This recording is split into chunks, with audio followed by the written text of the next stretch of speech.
who aids or abets the commission of any of the preceding acts shall be punished as provided in subparagraph B. Subparagraph B provides heavy fines and lengthy imprisonment as punishment for violating this law. But Biden and his minions also control the Department of Justice.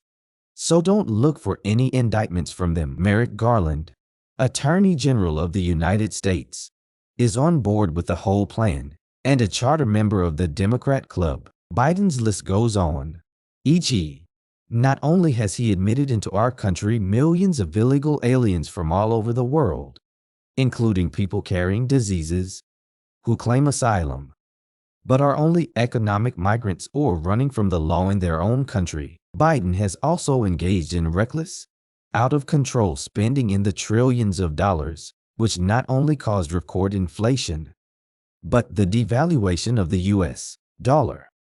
Passed laws while he had a Democrat-dominated Congress that will do irreparable damage to religious freedom, and ignoring a law passed during the Clinton administration, attempted to pass other unconstitutional bills, has celebrated homosexuality, has focused military training on the use of preferred pronouns rather than war fighting, thus causing serious damage to military recruiting and readiness, hired people for important positions who are a joke, such as Sam Brinton, a bald-headed man with gender dysphoria who steals women's luggage at airports so he can wear their clothes and is likely headed to prison for it.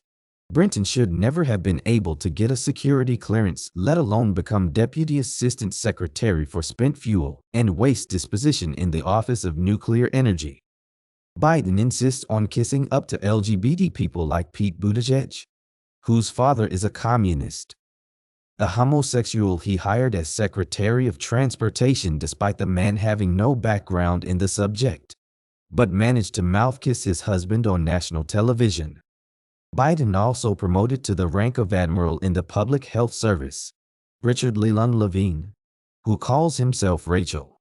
He is another man who poses as a woman and lauds as a positive thing the surgical mutilation of children as gender-affirming care. But the left has mastered tweaking the English language to make things sound scarier than they are, or more palatable than they should be. V.G. Democrat socialist makes people like Bernie Sanders and Ocasio-Cortez sound less threatening or offensive. So, perhaps conservatives should borrow from their role modeling and begin to call the AR-15 a cordless hole puncher instead of an assault rifle. Biden hired these people for politics and optics, catering to his queer voter base rather than to make America safer and/or more efficient.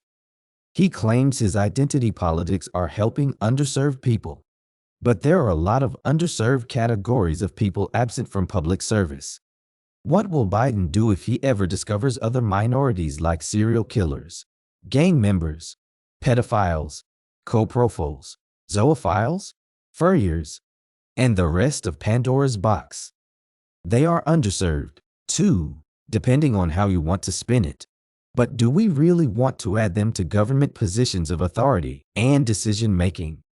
Whatever happened to hiring the best qualified person for a job rather than because of their check marks on somebody's EO chart by virtue of their color, gender confusion, mental disorders, and who or what they are sleeping with? With regard to the millions of illegal migrants Biden is importing, the left wants to legalize them with citizenship despite some of them being criminals, terrorists, and those who claim asylum who are nothing more than poor people with their hand out to get freebies from us taxpayers, and a standard of living second to none in the world, especially when said standard of living would be beyond their reach in their home countries. America can't take care of the poor people we already have, and yet Biden is adamant about importing unskilled, uneducated third world people he thinks will permanently vote for Democrats and keep them in power forever. But all he's doing is damaging the country while seeking to fulfill the hot, sweaty dreams of the radical Democrats.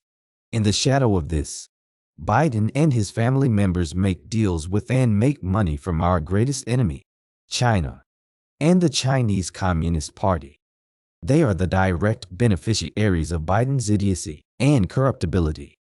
Yes, We have enemies in the world who have become emboldened by our weak, corrupt, senile president.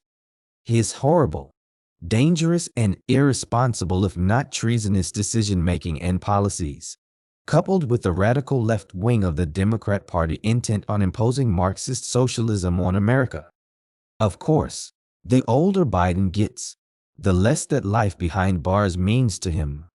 It is in our best interest that we come to understand the origin, threat, purpose, strategy, and intent of our enemies, so we are better prepared to defend ourselves, our country, our culture, our traditions, our values, and our way of life, all of which are under attack.